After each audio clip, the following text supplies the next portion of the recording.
Mbak Sinta sudah balik lagi jadi muslim sekarang, muslimah. Iya. Nah, itu setelah kapan?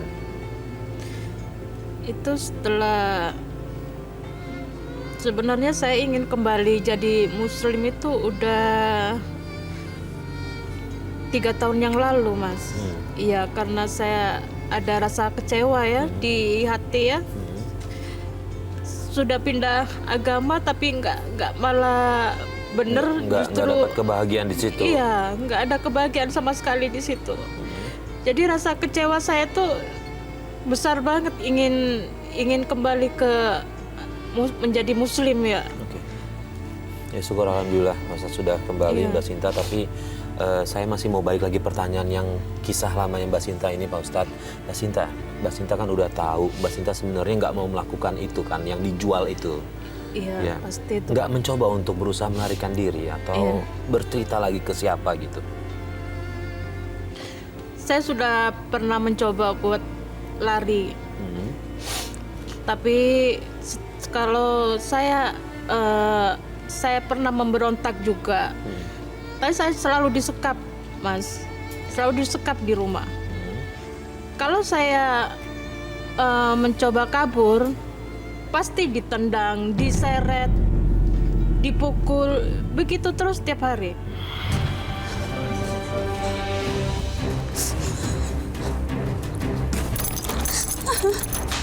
Kemana kamu? Berani-beraninya kamu kabur ya? Kamu nggak bakal bisa mengalahkan kamu terlarang sama aku. Kamu tetap sama aku. Aku mau pergi dari sini. Aku udah gak tahan lagi sama kamu, Mas. Kamu manusia jahat, Mas. Kamu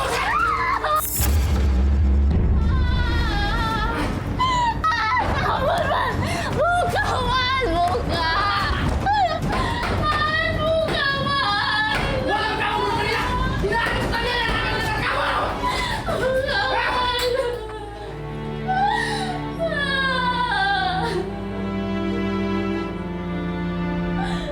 Saatnya gini Pak Ustadz, saya mau nanya, baik lagi ke soal tadi orang tua sudah memutuskan keluarga, karena kan dia juga bingung harus kemana lagi ini.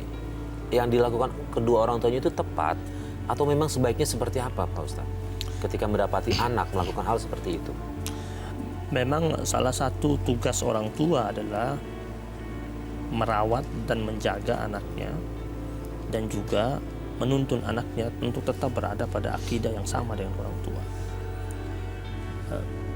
Bisa jadi orang tua sampai pada kesimpulan memutuskan hubungan dengan Mbak Sinta disebabkan ketika itu sudah diajak, mungkin saya mau tanya, apa sudah sempat diajak untuk jangan melanjutkan hubungan waktu itu? Mbak Sinta gimana waktu itu? Sudah ditahan sama orang tua kan untuk tidak melanjutkan pernikahan atau apa, tapi tetap melaksanakan karena mungkin cinta yang begitu dalam kepada dulu sempat ditahan sama orang tua untuk jangan menikah, tapi tetap dilanjutkan. Mungkin tadi sempat Mbak Sinta ngomong begitu kan? Iya. Sempat ditahan juga, dilarang dicegah, sama orang tua, sempat dilarang juga. Jadi akhirnya orang tua mungkin sudah hands up, sudah angkat tangan dia ketika dia sudah berusaha untuk menahan, berusaha untuk meminta anaknya untuk tidak melanjutkan hubungan. Mungkin pada waktu itu karena gelora cinta yang begitu kuat sehingga akhirnya cinta nafsu ini ya, cinta nafsu yang begitu kuat sehingga akhirnya mengikuti keinginan pasangannya sehingga akhirnya keluar dari akidah itu. Dan alhamdulillah sekarang kan sudah kembali kepada Islam. Yang saya mau tanyakan, kan berapa kali ini kan tidak berhasil, mau melarikan diri tidak bisa, mau menghindar tidak bisa, tapi at least sekarang sudah bisa nih. Waktu bisa itu apa penyebabnya? Tiba-tiba bisa lepas dari cengkraman suami yang begini kejam. Ya saya pulang ke kampung karena pas itu ada telepon dari kakak, diam-diam kakak menelpon kalau ibu sedang sakit waktu itu. Lalu saya diam-diam pas ada kesempatan, mungkin udah jalannya Allah ya Pak Ustadz, saya akhirnya diam-diam, dia lupa ngunci pintu waktu itu. Ada temennya datang, pas dia keluar sama temannya terburu-buru, dan saat itu saya bisa lari Pak Ustadz. Saya sudah pernah mau coba bunuh diri juga. Masih ada nih bekasnya di sini Pak Ustadz. Dan saat itu juga sempat tetangga teman-teman dekat juga sempat lihat saya dibawa lari langsung saya ke rumah sakit. Pas dari situ saya cerita sama teman. Pas ketahuan saya cerita ada teman saya di situ, saya dikunci lagi di situ Pak Ustadz. Sama siapa? Sama suami, ya? iya. Dan kakak telepon, ibu sakit. Di situ sudah ndak karu-karuan kan, ya namanya anak ya Pak Ustadz. Mungkin udah jalannya Allah, saya dikasih jalan, saya langsung lari pulang ke kampung Pak Ustadz, diam-diam. Dan tidak kembali lagi. Nggak kembali lagi. Saya rasa saya berhusnuzan. Iya. Berarti selama ini bisa jadi orang tuanya senantiasa mengiringinya dengan doa-doa baik. Iya. Jadi bisa jadi sekian tahun tidak ada orang tua yang tidak menyayangi anaknya. Walaupun dia murka dan dia marah sama anaknya sekalipun, pasti dia akan mengiringinya dengan doa-doa baik. Iya. Dan bisa jadi doa-doa baik orang tuanya menginginkan anaknya kembali ke pangkuan orang tuanya, kembali ke dalam satu lingkaran akidah bersama orang tuanya. Inilah yang akhirnya melepaskan Mbak Sita ini dari cengkraman suaminya, sehingga akhirnya dapat ketemu dengan orang tuanya, dapat kembali bersyahadat memeluk agama Islam kembali. Nah, hukumnya gimana Pak Ustadz setelah dia pindah agama kemudian balik lagi ke Islam? Jadi kalau ada orang keluar dari Islam, memang dia telah berada pada lingkaran dosa besar dan dimurkai oleh Allah Subhanahu wa taala. Tetapi ketika dia kembali pada titik kesadarannya akan kekhilafannya, kemudian dia kembali ke pangkuan Islam, itu dibolehkan. Yeah.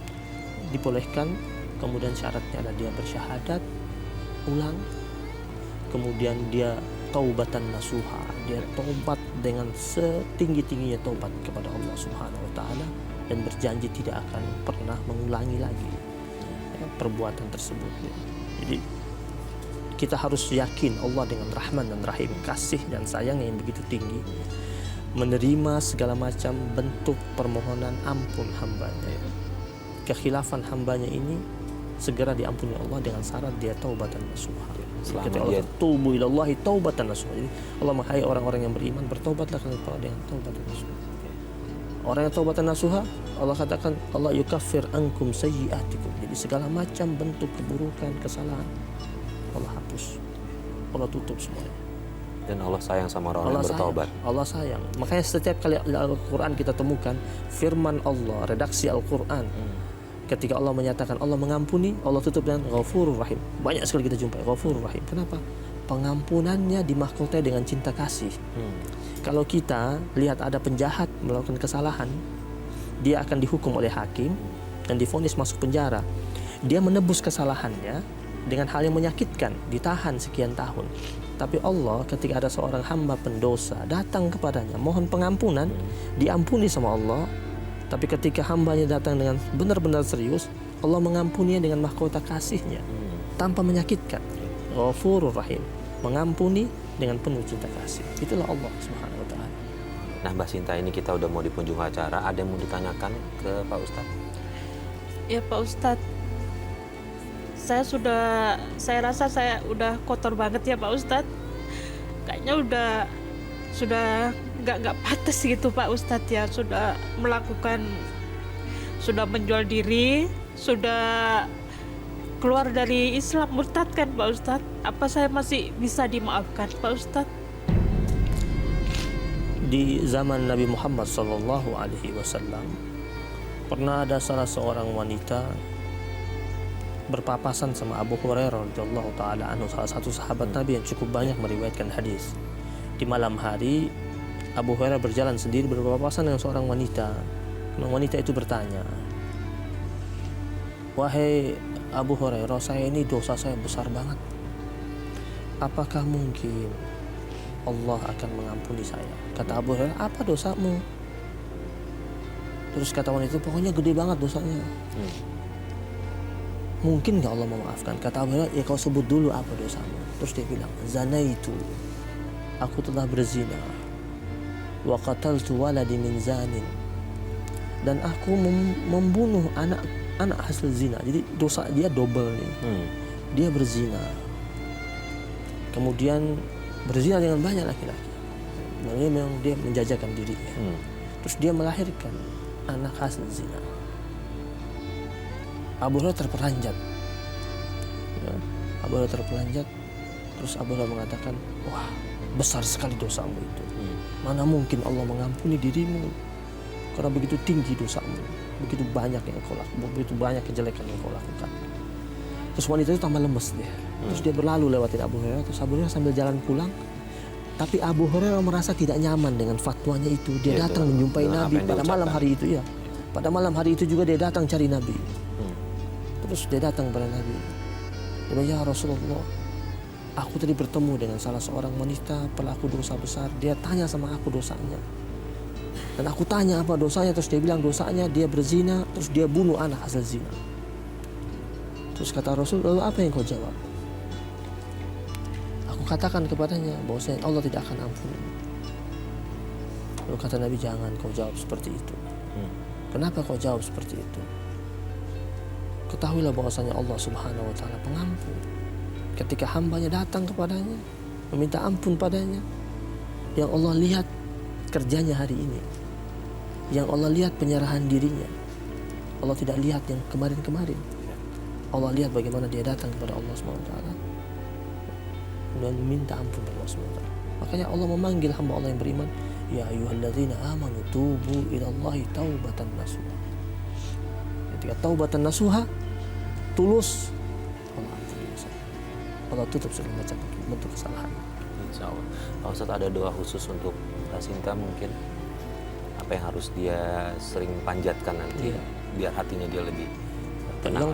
Yang pertama, Mbak Sinta wajib sering melakukan istighfar. Karena kenapa saya mengatakan istighfar ini penting? Karena istighfar ini adalah amalan yang tidak pernah dilepas oleh Rasulullah SAW.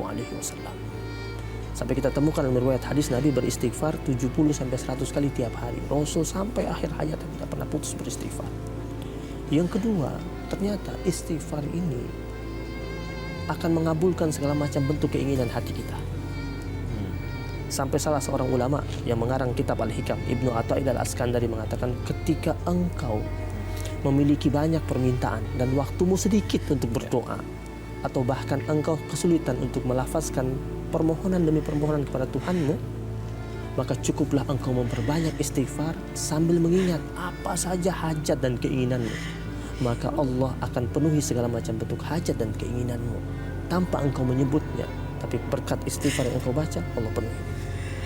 Yang kedua, perbanyaklah doa sama Allah karena punya anak. Rabbi habli minas salihin, Rabbi habli minas salihin. Aduhai Tuhanku, anugerahkanlah aku anak yang saleh. Agar mudah-mudahan doa kita ini didengar sama Allah Subhanahu wa taala. Allah penuhi keinginan kita. Allah jadikan anak kita merapat sama kita dan berada dalam payung kesalehan bersama-sama dengan kita. Insyaallah. Terima kasih Pak Ustadz. Mbak Sinta, coba pelan-pelan diamalkan apa yang Pak Ustadz tadi bilang. Mudah-mudahan ke depannya banyak pencerahan yang Mbak Sinta bisa temukan. Tentunya tetap di jalan Allah ya Pak Ustadz ya. Mbak Sinta, saya mengucapkan terima kasih sudah berbagi kisah ke kita. Mudah-mudahan ini menjadi pelajaran buat pemirsa di rumah. Jika memiliki kasus yang sama, apa yang harus dia lakukan, sudah ada jawabannya di sini. Pak Ustadz, terima kasih sudah memberikan tausiahnya kepada kita dan pemirsa di rumah. Mudah-mudahan bermanfaat bagi kita semua. Baik, terima kasih. Dan pemirsa, sampai di sini Tawakal. Saya Farid Hasan undur diri. Wassalamualaikum warahmatullahi wabarakatuh. Waalaikumsalam.